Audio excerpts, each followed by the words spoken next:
For more on the refugee crisis in African nations and elsewhere, I'm joined by Bill Frelick. He's the director of the refugee program at the Human Rights Watch. First of all, thank you for coming on to the show. My pleasure. This is a topic that everyone, I think, is trying to get their hands around. I mean, it's a very serious topic.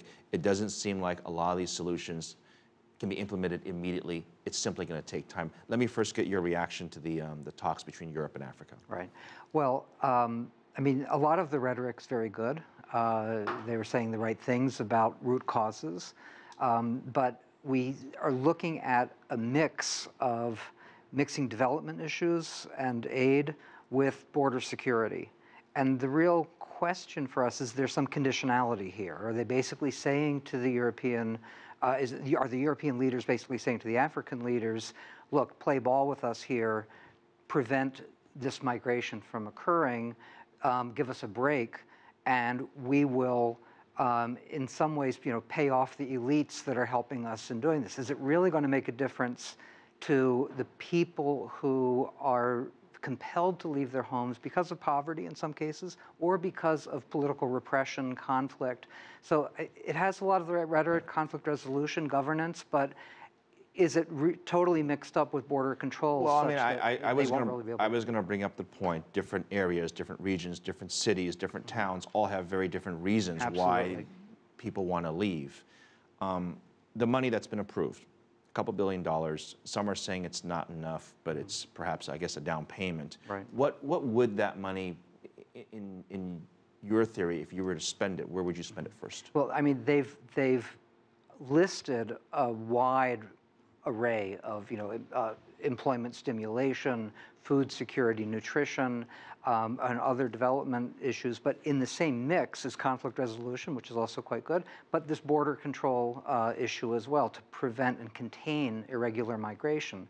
And so the question really is, are they ultimately going to be addressing the various root causes, both economic and political, human rights, or is it going to become simpler, easier, instead of really looking at the hard question and the costly question and that long-term issue of really digging out through development and through rule of law, good governance, anti-corruption? I mean, this is a nice way of saying there has to be reforms in the homeland, because people are leaving because they think it's better on the other side. Right. They're not leaving because it's better here. They're leaving because they think it's going to be better over there. And without these reforms, you're not giving people a reason to stay, essentially. Right. And the real question is, is the objective here to stop people from coming to Europe, or is the objection here to really improve the situation in their home country so they have no reason to? Well, I'm sure Europe would have a different answer than the African countries. I mean, I think we know the answer. And I think what we're trying to figure out is what is the balance here? Africa, when they look at Europe, and yes, they've made substantial complaints, but at the same time, they're offering assistance. Do you, first of all, think it's enough? Well, it's never enough, to be frank. I mean, we're dealing with endemic poverty. We're dealing with extremely difficult questions of corruption, of governance, food security, on and on and on. Stimulation for jobs. I mean, these are fundamental questions that are drivers of migration.